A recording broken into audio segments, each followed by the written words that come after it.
E aí, galera, como vocês estão? Tudo bem? Quero falar sobre a figueira.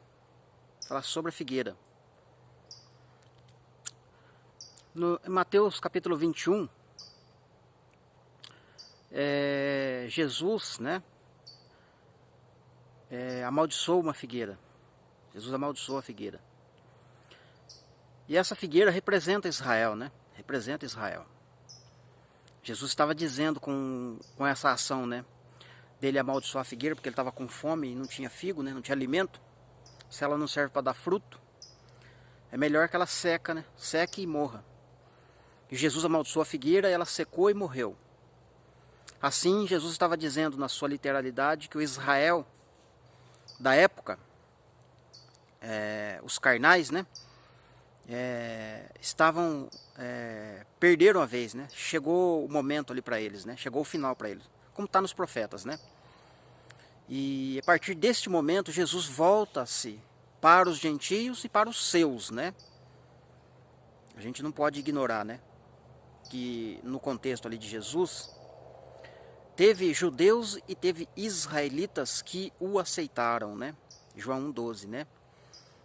Ele veio para os que era seu. Quem eram os seus, né, nessa expressão? Para quem a Bíblia se refere? Seu país, seu Israel 12 tribos, ou seu, no caso, sua tribo, né? Porque Jesus a Bíblia, a palavra fala que a salvação vem dos judeus, né? Isto é, da tribo de Judá, né? Então ele veio para a tribo de Judá, especificamente, mas não só para a tribo de Judá, né? Mas ele veio para os que era seu, né, da sua linhagem, da sua descendência. Mas a tribo de Judá o negou, né? Mas o verso não termina assim, né, falando que todo o Judá o rejeitou. O verso continua, né? Porém, a todos quanto o receberam, foi-lhes dado o direito de serem chamados filhos de Deus.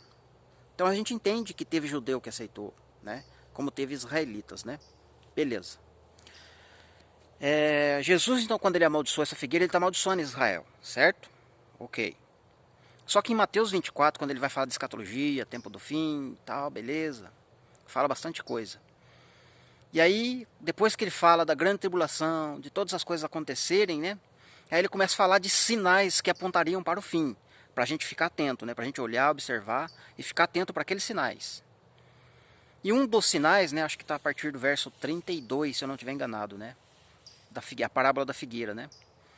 Quando vocês virdes, né, a figueira sendo renovada, né, os seus brotos, né, a figueira começando a florescer, fique atento, né, porque este é um grande sinal, né? Chegou o momento, né, de eu arrebatar o meu povo, da igreja receber o reino, ou seja, para ser consumado ali o reino, né, o tempo do fim, consumação do século, né? Então isso é um grande sinal para nós. Quando nós virmos, né, Israel florescer. Mas e aí? O problema, onde que está o problema? O problema é quando a gente fica olhando para Israel na sua literalidade, lá em Israel nação. Esperando aquele Israel florescer. Como muitos usam, né, de pregações, né? Em 1948, um brasileiro chamado Oswaldo Aranha foi lá e fez um voto a favor de que Israel se tornaria uma nação, né? Por causa do voto desse brasileiro, Israel passou a ser chamado de nação, né? E aí, com esse acontecimento, as pessoas querem pegar essa data e se utilizar da parábola da figueira com relação à idade do homem, né, que Deus estabeleceu, né, depois ali do Salmo 90, da época de Davi para cá, que a vida do homem tinha que ser em média entre 70 e 80 anos. Ou seja, a idade de uma geração é de 70 anos, né? E aí eles utilizam, pega lá, Israel se tornou a nação a partir daquela data. Quando fizer 70 anos, né, que Israel se tornou uma nação, opa, Israel floresceu. Mas Israel floresceu tendo negado Cristo, porque aquele Israel lá negou Cristo. Como é que a gente vai ficar com isso aí? Israel carnal florescendo e muita gente olhando para esse Israel carnal, esperando ele florescer. O mestre amaldiçoou, o mestre mandou secar, que não vai dar mais fruto. Quer dizer, Jesus falou que não vai ter mais fruto naquela Israel lá. E aí os crentes ficam olhando para Israel, olha, vai florescer ali, né? Israel vai florescer, tá voltando, ó, tá voltando Israel. Então, muitas coisas, né, o povo de Deus não entende o que Jesus está falando. A figueira floresceu, né? Esperar a figueira, mas que figueira é essa? Ou seja, todo mundo foca em Mateus 24 naquela figueira ali, né? Mateus 21 ele amaldiçoa a figueira, e Mateus 24 ele fala da figueira florescendo. Ué, o próprio profeta Abacuque, né? Se eu não estiver enganado, é Abacuque mesmo, né? Que fala da figueira, ainda que a figueira não floresça. Eu, todavia, né, vou louvar o Senhor, vou bendizer o teu nome, vou crer no Senhor. Porque Abacuque viu a figueira sendo destruída. E ele orou ao Senhor, Senhor, como é que faz? É o seu povo, Senhor, por que o Senhor está deixando o seu povo destruir? Não, Abacuque, o meu servo, o meu povo, aquele que acredita em mim, viverá pela fé. E Abacuque entendeu. E aí ele disse, bom, então tá, ainda que a figueira não floresça, eu vou louvar o Senhor, eu vou temer o Senhor. Joel vai falar, outros profetas vão falar, né? O profeta Amós principalmente também, né? Vai falar da figueira. Mas então o que acontece, irmãos? O que a gente precisa entender então? Que Jesus está falando dessa figueira. Que figueira é essa que está florescendo para nós observarmos? Aí é que entra, né? Aí que entra o mistério, né? Em Lucas capítulo 13, tem uma parábola lá do jardineiro lá. É uma figura, claro que está contando uma parábola ali, né? É preciso meditar mesmo direitinho para entender o que Jesus está falando na parábola. Tem um fazendeiro, né? Vamos usar o termo fazendeiro aqui, que eu não lembro a expressão que é usada lá, né? Tem um fazendeiro e ele vai chegar para o seu jardineiro, a pessoa que cuida ali da fazenda, das plantas, e vai olhar, amigo, faz 3 anos que eu venho aqui procurar fruto nessa figueira e não encontro. Essa figueira está ocupando a terra inutilmente, não dá fruto para mim. Corta ela. Aí o jardineiro olha para ele e fala assim, meu senhor, permita-me uma condição. Espera mais 1 ano.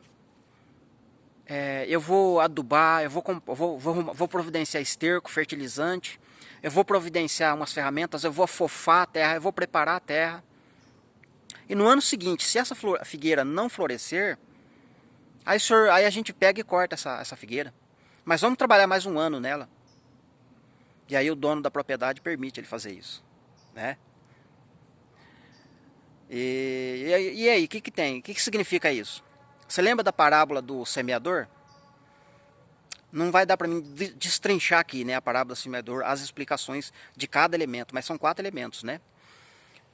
A pessoa que está semeando, a primeira remessa de semente vai cair na beira do caminho. Na beira do caminho, não cai no caminho. Porque se cair no caminho, cai em Jesus, porque Jesus é o caminho, né? A segunda remessa vai cair em meio de pedregais, né, em meio de pedregulhos, né? A terceira remessa vai cair no meio de espinheiros, e não resolve o problema também, né? Não serve, né?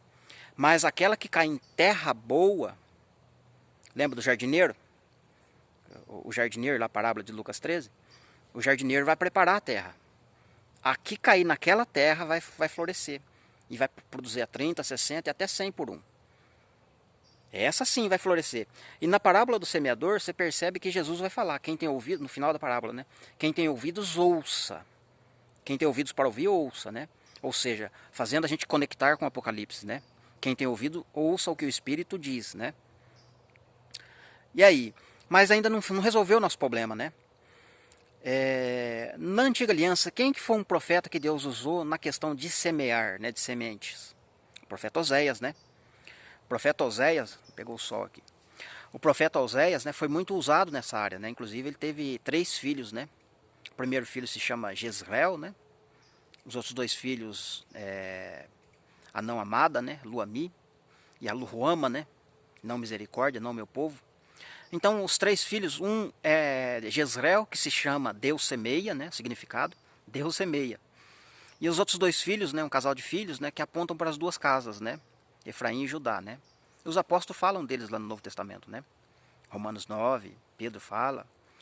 E percebe-se que Deus ali através do profeta Oséias, ele está semeando Jezreel junto com os outros 2 filhos de Oséias. No capítulo 6 de Oséias, por exemplo, vai falar lá, né? A expressão lá, né? Que é usada lá, né? o Espírito Santo, né, trazendo um clamor que as duas casas iam fazer depois, no futuro. Vinde, tornamos para o Senhor, porque Ele nos despedaçou, né? Fez a ferida, mas ligará, né? Nos revigorará ao terceiro dia. Nos levantaremos e viveremos diante dele. Quem é que ressuscitou ao terceiro dia? Não foi Cristo? Então, quando Jezreel ressuscita, isto é, Cristo, né? E Oséias semeou, né? Deus está semeando Jezreel junto com as duas casas, com os dois filhos. Então, quando Cristo ressuscita, ele ressuscita junto, né, as duas casas, né? E aí o que acontece? Em Efésios 2, o apóstolo Paulo fala que aqueles que recebem a Cristo, aqueles que estão em Cristo, fazem parte da comunidade de Israel. E é desse Israel que o Senhor Deus está falando, que vai florescer. É esse Israel que vai florescer.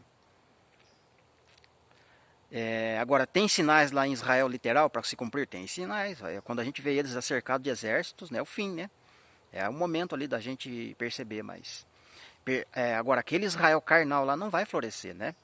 Até porque Israel, da descendência de Abraão, pela fé em Cristo, vamos dizer assim, estes só vão retornar após o arrebatamento, né? Deus vai os colocar lá novamente. Antes disso, eles não voltam, né? Não tem profecia bíblica apontando que eles voltariam antes. Quem está lá são apenas judeus, né? Existem judeus carnais, né? Que foi amaldiçoado na época da figueira, que não creem em Messias, não creem em Jesus, né? Não gosta de nós, inclusive. Mas existe judeus literais, né? De sangue, que acreditaram em Cristo, que fazem parte da comunidade de Israel, como está em Efésios 2:12, que o apóstolo Paulo fala. Esse Israel, sim, entende? Vai florescer. Mas a Israel carnal, lá na literalidade, não floresce mais não. É daquilo para pior. Entende? Então, se você ficar fazendo o cálculo dos 70 anos da figueira com relacionado da época que Israel se tornou nação, né? Não tem sentido nenhum, né? Não tem, me fala, conexão nenhuma com aquilo com o que Jesus está falando. E para você ver, vamos voltar ao assunto do jardineiro. Então aquele jardineiro, né, quando Cristo ressuscita, ele começa a fazer o trabalho de jardineiro. Ele começa a fazer o trabalho, mexer na terra, semear, né, na terra, porque essa terra é fértil, né? Essa terra vai produzir e vai florescer com certeza, né? Lá em Apocalipse vai aparecer uma figueira sendo sacudida lá, né? Entende? Mas, para finalizar o vídeo, eu quero mostrar para vocês, né, dos 4 evangelhos, né, que mostra a ressurreição de Jesus. Para cada ressurreição, ele se apresenta de uma forma, né? Para cada evangelho, ele vai se mostrar, né? Ele vai se apresentar de uma forma diferente para cada pessoa. E no 4º evangelho, no evangelho de João, quando ele ressuscita e Maria está chorando lá, né? Aparece o anjo, mulher, por que você está chorando? Ah, eu não sei onde puseram o corpo do meu Senhor, ele estava aqui. E de repente aparece um jardineiro.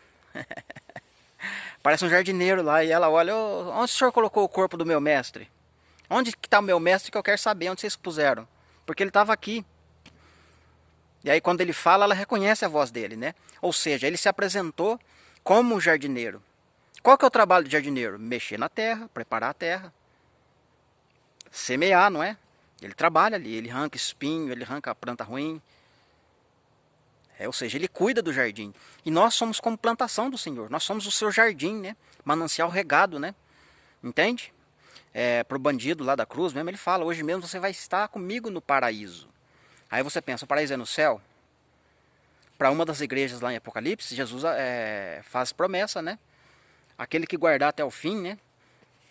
Permanecer firme até o fim, for fiel até o fim, terá o direito de entrar no jardim de Deus e se alimentar da árvore da vida que está no paraíso de Deus.